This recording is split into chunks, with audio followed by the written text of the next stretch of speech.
Bom dia a todos os que estão conosco no estudo, nas reflexões do Evangelho.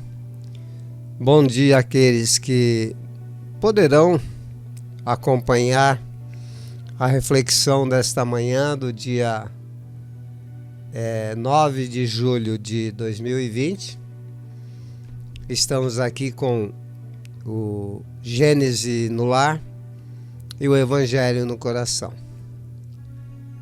Falaremos hoje sobre um tema um tanto quanto diferenciado em função do estudo do Evangelho, porque via de regra nós ficamos mais naquela parte de orientações dos Espíritos e acabamos não dando a importância devida que nos compete dar à introdução do livro. Por quê? É como fazer uma refeição. Tem o prato de entrada, o prato principal, a sobremesa. E nós ficamos sempre a nível de prato principal, né? Alguns não gostam ou não querem sobremesa porque engordam. Outros avançam para o prato principal, deixando de lado o prato de entrada, mas para nós é a base. Introdução do Evangelho segundo o Espiritismo, item 2, autoridade da doutrina espírita. Se a doutrina espírita fosse uma concepção puramente humana, não teria como garantia senão as luzes daquele que a tivesse recebido. Ora, ninguém neste mundo poderia ter a pretensão de possuir sozinho a verdade absoluta. Se os espíritos que a revelarem se houvessem manifestado a apenas um homem, nada lhe garantiria a origem, pois seria necessário crer sob palavra no que dissesse haver recebido os seus ensinos. Admitindo-se a absoluta sinceridade de sua parte, poderia no máximo convencer as pessoas do seu meio, poderia fazer sectários, mas não chegaria nunca a reunir a todos. Ok, basta-nos, portanto, esses 2 parágrafos para traçarmos algumas considerações a respeito. E já estamos aqui na área do chat, recebendo dos amigos alguma coisa a respeito dos princípios doutrinários. A Regina foi esperta, né, Regina? Já soltou logo a reencarnação, né? Essa é indiscutível e pedra angular da doutrina. A Alessandra falou em caridade. A Ivone Maria falou em benevolência. A Maísa, lá da Alemanha, fraternidade. A Marisa citou estudo. A Maria Flor, pluralidade dos mundos habitados. Muito bem. Então vamos lá. Temos um tripé que passa a ser, no nosso entendimento, essencial: reencarnação, imortalidade do espírito, comunicabilidade entre os chamados vivos e mortos. Sem a comunicação dos 2 planos, os espíritos não teriam trazido os ensinamentos da obra básica, que é o Livro dos Espíritos. Nós vamos questionar também, refletir a respeito de certas coisas que foram praticamente impostos no movimento espírita, talvez por espíritas desavisados. Gostamos de nos parecer com alguém, principalmente com quem já fez sucesso. Como tem o Pentateuco mosaico, inventou-se o Pentateuco espírita e aí chegaram as obras básicas. Ora, básico é o Livro dos Espíritos. E tá aí para ver, as outras obras de Kardec são desdobramentos de partes do Livro dos Espíritos. Primeira parte, ele nos trouxe o Livro dos Médiuns, não é? A segunda parte, ele nos apresentou... Não, a primeira parte é a Gênese, a segunda parte o Livro dos Médiuns. A terceira parte nos trouxe o Evangelho segundo o Espiritismo e a quarta parte do Livro dos Espíritos, o céu e o inferno. E começamos a questionar o seguinte: você entrou no Espiritismo, o Espiritismo entrou em você? Porque a grande pergunta é essa, não é? Não vi ninguém citar aqui a caridade como princípio doutrinário. E aí a fala de Chico ficaria sem pé nem cabeça quando ele disse assim: se Kardec tivesse colocado fora do espiritismo não há salvação, eu não seria espírita. Sou porque ele colocou que fora da caridade não há salvação. O nosso Dirceu colocou o livre-arbítrio. Muito bem. É exatamente o que estudamos quando o princípio inteligente sai da sua condição de princípio inteligente e adentra na humanidade. E não é dado, é conquistado, é adquirido. Então, um dos princípios doutrinários de maior importância do Espiritismo para o espírita chama-se lei de trabalho, porque no próprio Evangelho está escrito que é uma condição existente em todos os mundos, em todas as moradas da casa do Pai. Sem trabalho não avança. Sem trabalho não se desenvolve o intelecto. E sem o desenvolvimento do intelecto, não se desenvolve moral.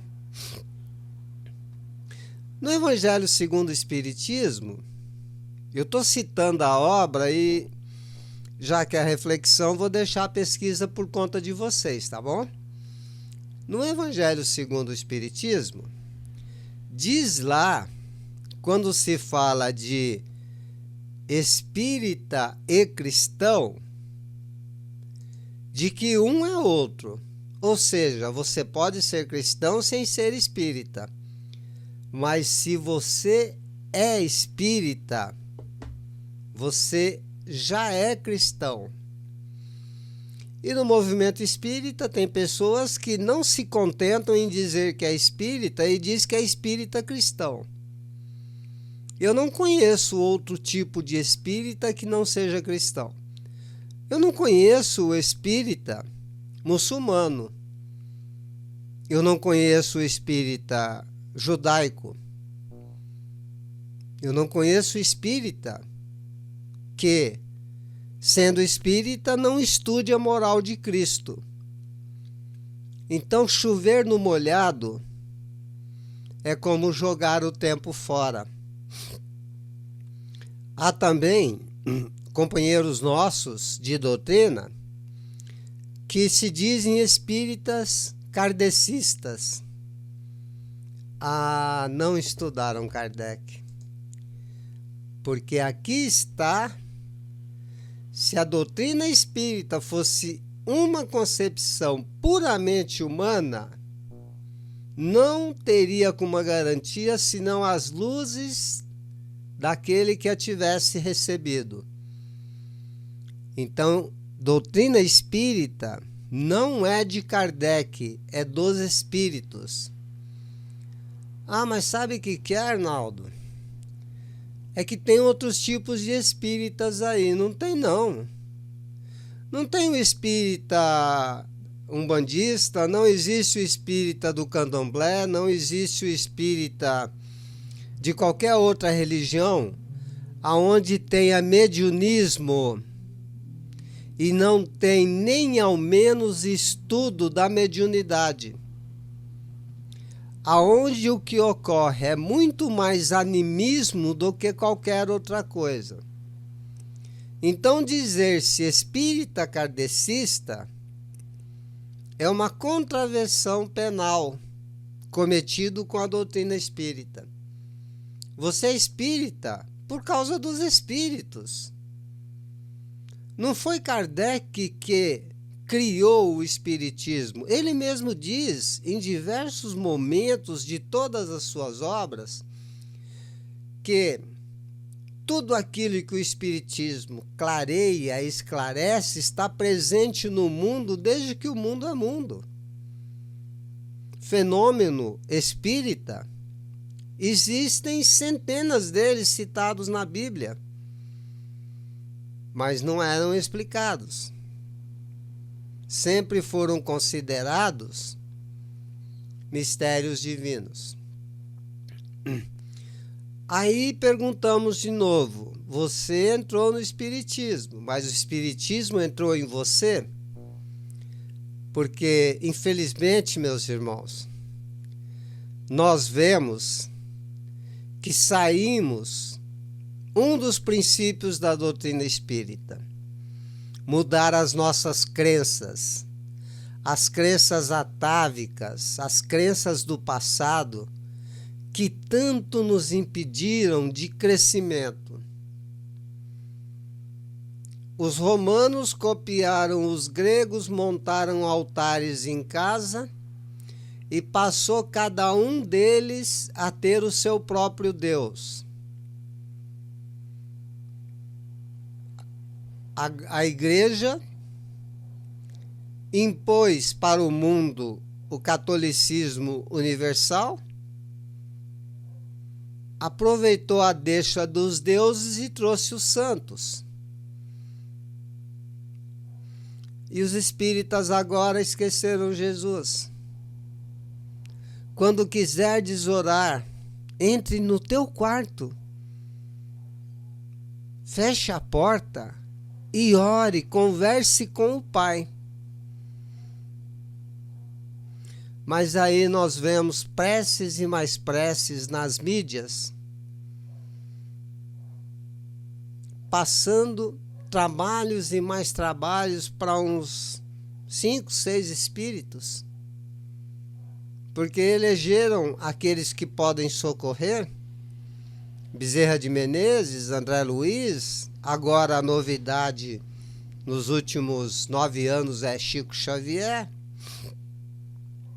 Então nós saímos da época dos deuses gregos, navegamos pela época dos deuses romanos, adentramos aos santos católicos e hoje aos espíritos de luz da doutrina espírita. Ora, cada um de nós é um espírito de luz. Onde ficaríamos sem compreendermos a mensagem de Jesus? Sois a luz do mundo, sois o sal da terra. Acontece que a nossa luz é pequenina, mas é luz. E ao mesmo tempo que temos luz, recebemos luminosidade do nosso protetor amigo, de espíritos um tanto quanto mais evoluídos.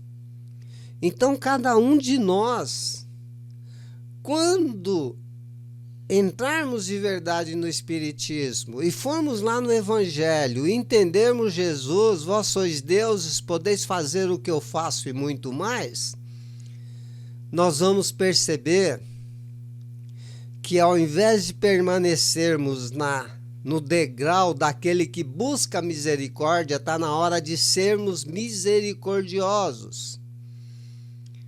Porque, ao mesmo tempo, simultaneamente, como todos os filhos de Deus, temos luz e somos iluminados. Recebemos a luz de alguém superior e transferimos-la, quando quisermos, para alguém abaixo da nossa condição evolucional. Não que sejamos, trabalhadores prontos, de forma nenhuma, porque quem está pronto?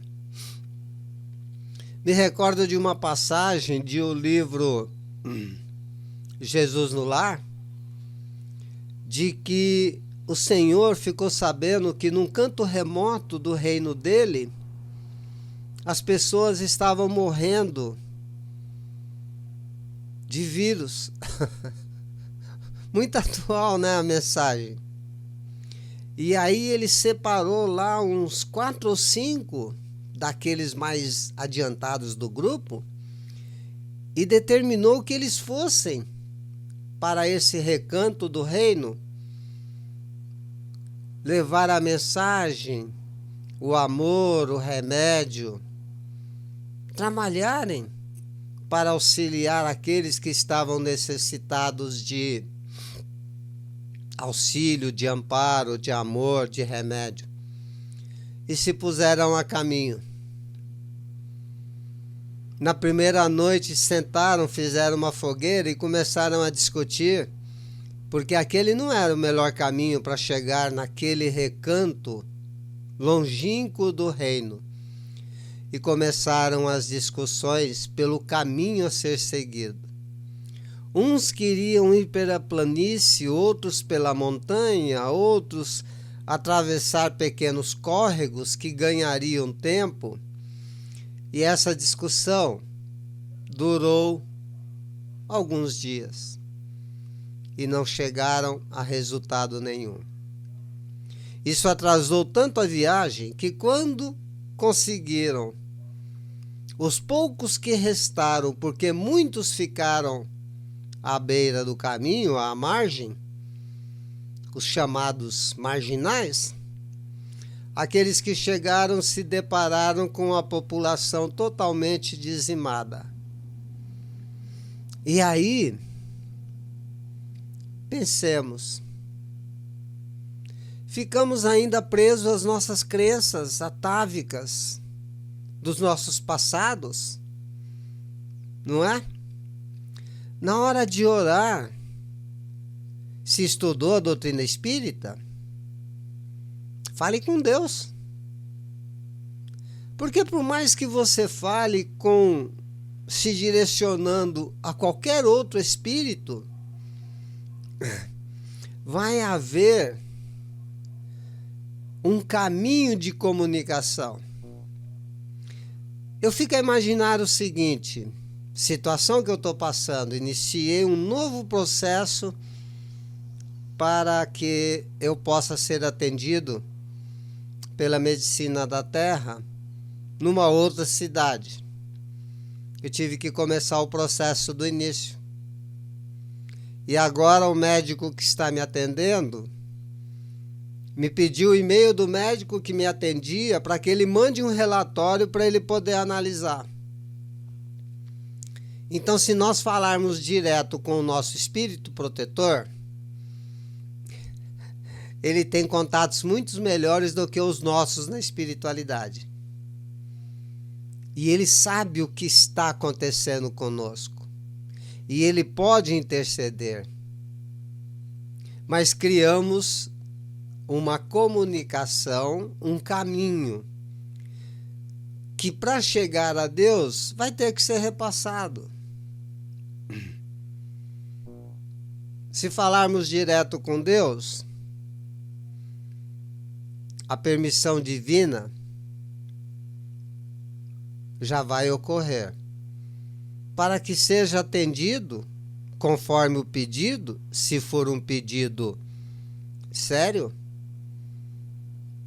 necessário, e se não for, vai ser atendido no momento em que isso tornar-se necessário. Eu me lembro de uma crônica espírita, aonde André Luiz, com outro espírito, conhecendo alguns recantos da terra, encontraram um garotinho que perdeu a moeda, a única moeda que a mãe tinha para comprar leite. E esse garotinho começou a dar 3 pulinhos e pedir: São Longuinho, me ajuda. E dava 3 pulinhos.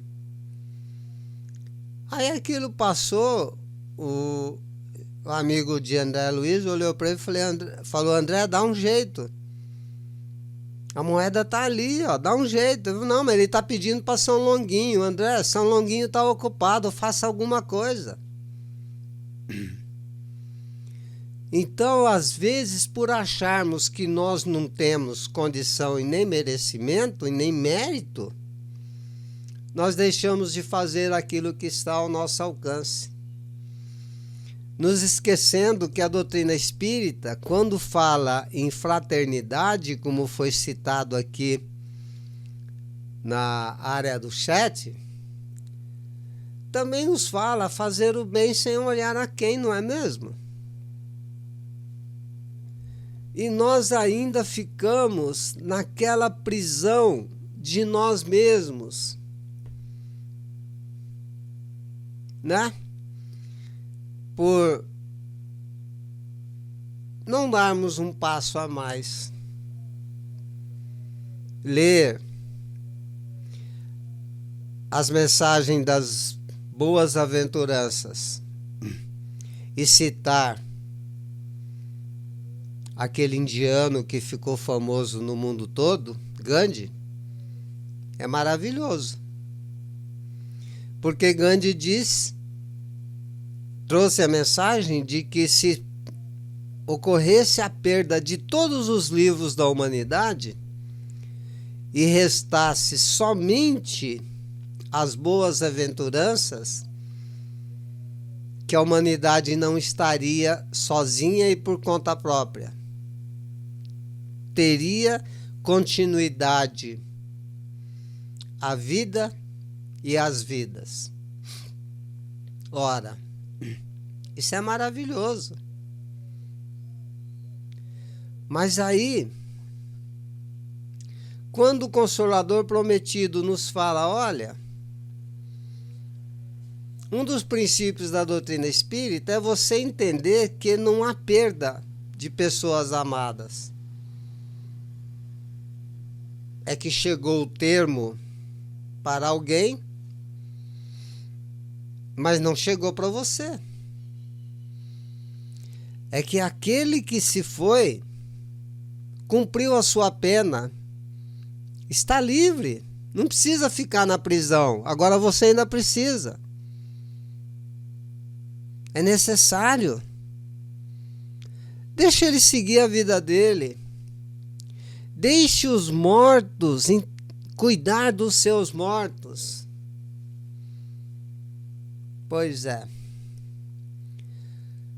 Quando a coisa aperta, é que nós vemos que por mais que tenhamos lido, estudado, conversado sobre, trocado ideias, ainda nos falta o preparo. Ainda nos sentimos despreparados. Certa feita, em conversa com um confrade, e naquele dia eu amanheci campeão, sabe? De reclamação.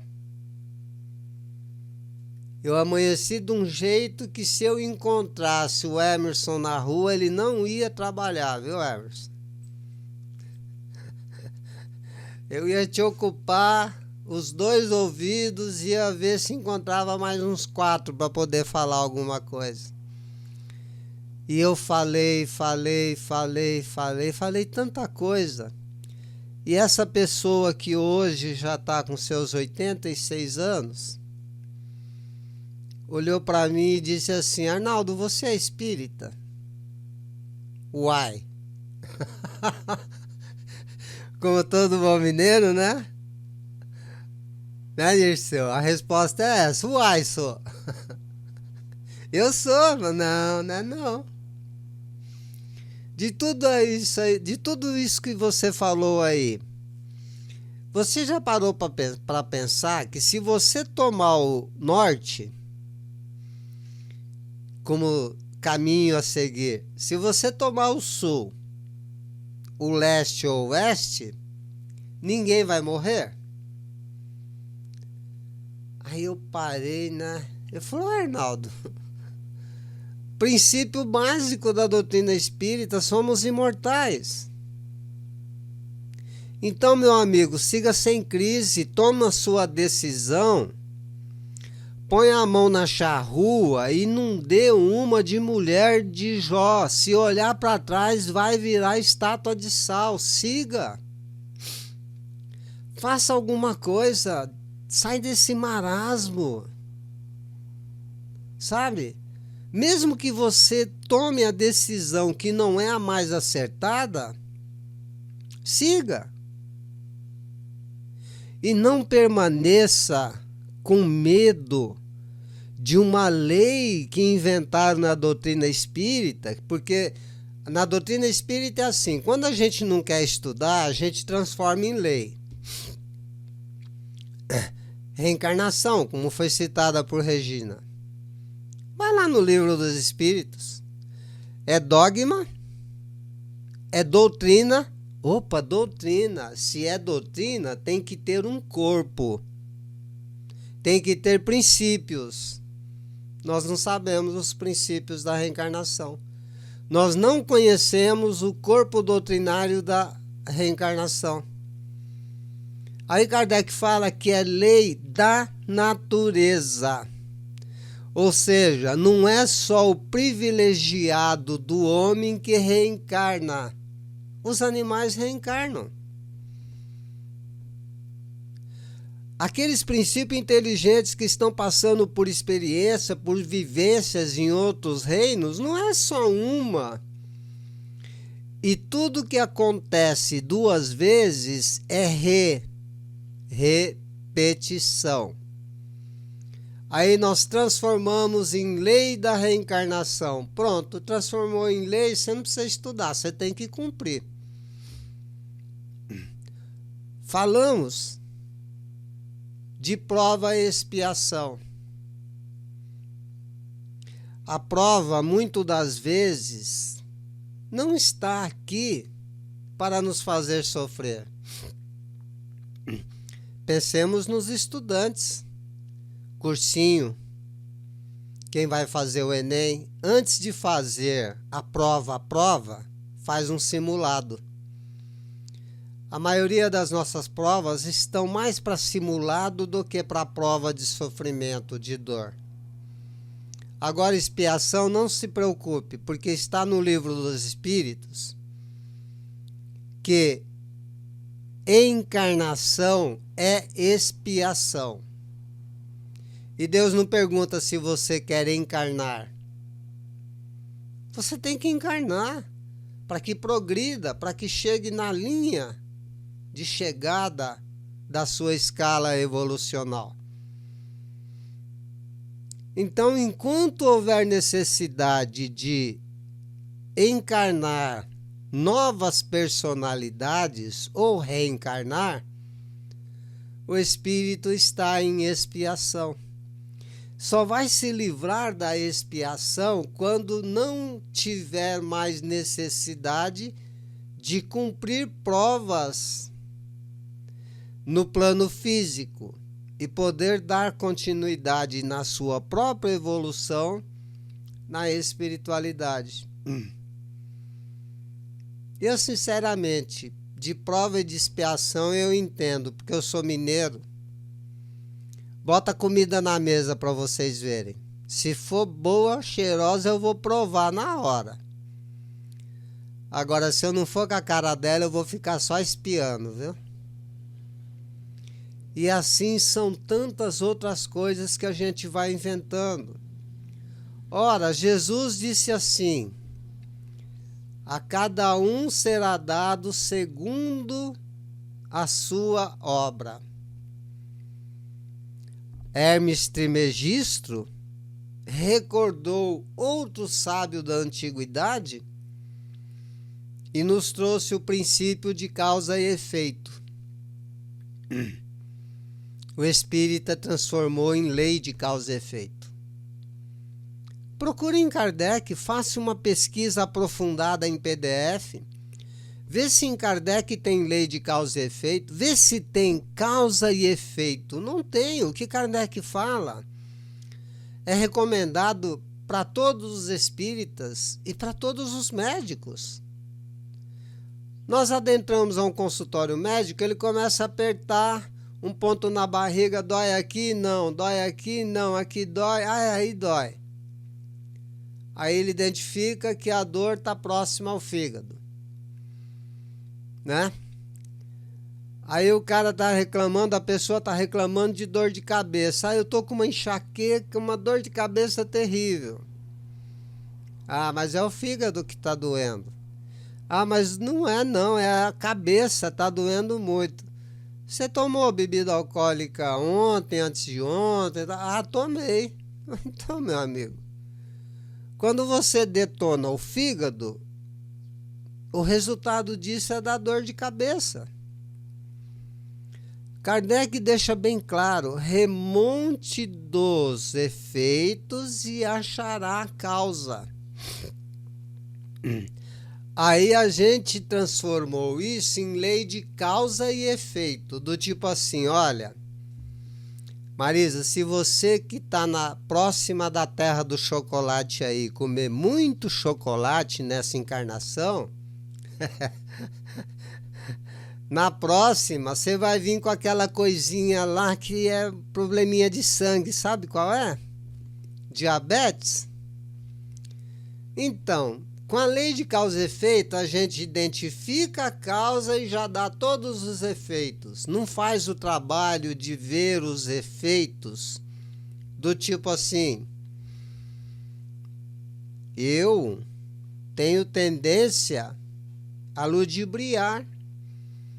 Eu adoro ganhar dinheiro. Se alguém me der moleza, eu vou dar um jeitinho para o outro ter prejuízo e eu ficar bem na parada.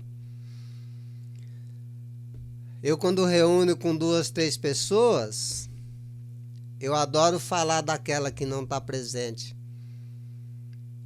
A maledicência está presente em mim. Não, se alguém falar mal da família Oliveira, vai se ver comigo. Então são esses efeitos que apontam as nossas imperfeições que vai levar à causa do nosso sofrimento. A avareza, o orgulho, o egoísmo, não é? E aí nós fazemos um trabalho de correção da causa, porque dar remédio para o efeito é paliativo. Tira a dor na hora, mas a causa da doença, da dificuldade continua. Mas como nós transformamos em lei de causa e efeito, não precisa estudar também não, tá? Lei, só existe uma coisa para a lei. Você tem que cumprir e acabou. E com isso, muitas leis nos pegam de um jeito que a gente não consegue se desvencilhar mais dela. E nós vamos por aí afora com os chavões que vamos inventando, com os santos que ainda cultivamos dentro de nós, com as mensagens de Jesus não compreendidas, com Kardec pouco, mal ou nunca estudado, preferimos nos tornarmos papagaios do Evangelho. Olha, e nesses tempos de pandemia, é tanta coisa ruim que nós vemos na internet. É tanta gente falando tanta bobagem que dá medo.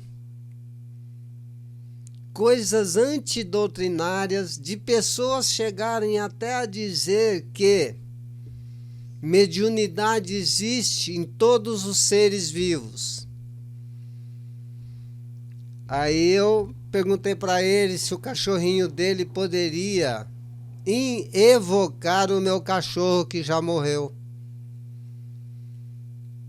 Eu queria ver como é que seria a conversa de um fenômeno mediúnico de 2 cachorrinhos, né? Ia ser um tal de au pra lá, au pra cá. E a pessoa está dizendo isso, que mediunidade todos os seres vivos têm. Ele não leu Kardec, que está escrito lá que mediunidade é uma faculdade humana. Chega uma hora que a gente fica quieto, né, gente? Pois é. Mas para nós irmos finalizando, uma das coisas que muito me incomodou durante muito tempo, e eu quero tocar com vocês o assunto, chama-se proselitismo. Sabe por quê? Tem muita gente por aí que diz assim: cuidado, o espiritismo não faz proselitismo, isso não é bom. Tô sendo mineiro agora, tá? Não é bom. Porque enfiar a goela abaixo não é coisa de cristão. Jesus não impunha, Jesus expunha. Ok? Concordo em número, gênero e grau, mas vai preso mesmo assim. E para encerrar, eu vou deixar para vocês, para que todos possam ler e tirar as próprias conclusões. Anota aí, Marisa. Capítulo 24, item 10. Anotou? Depois vocês vejam o que está escrito lá. Kardec diz assim: fazei como faziam os apóstolos na antiguidade. Fazei proselitismo com os prosélitos de boa vontade. E sabe por que eu estou citando isso? Porque muitas vezes eu fui questionado o que é o espiritismo e eu não soube responder. Porque não conseguia dizer nem ao menos os princípios doutrinários. Então eu não posso fazer proselitismo, porque eu vou impor. Mas se conhecermos bem a doutrina espírita, nós vamos falar da boa nova da mesma forma que falaram os apóstolos. A pessoa que quer saber da doutrina espírita, nós espíritas temos que estar preparados para informá-la. E Kardec, no final desse texto, estou vendo que o Dirceu já está consultando aí, Dirceu. Ele diz assim: é necessário que aumentemos a quantidade para darmos maior sustentação à causa. Aí tem espírita que fala assim: olha, a doutrina espírita não está preocupado com quantidade, está preocupada com qualidade. Eu estou vendo a qualidade e estou vendo a quantidade também.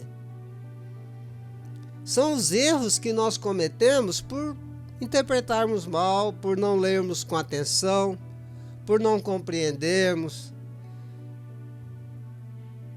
por cabeça pequenina, né? Essa é a nossa realidade. Mas um dia nós vamos saber. Um dia nós vamos poder falar assim: eu entrei na doutrina espírita e hoje eu posso dizer: a doutrina espírita entrou em mim. Queridos amigos, um bom dia para todos. Muita paz, muito amor em seus corações e que essa paz que nós sentimos com as reflexões da manhã possa ser estendido por todo o nosso dia. Fiquem com Deus. Tchau, tchau.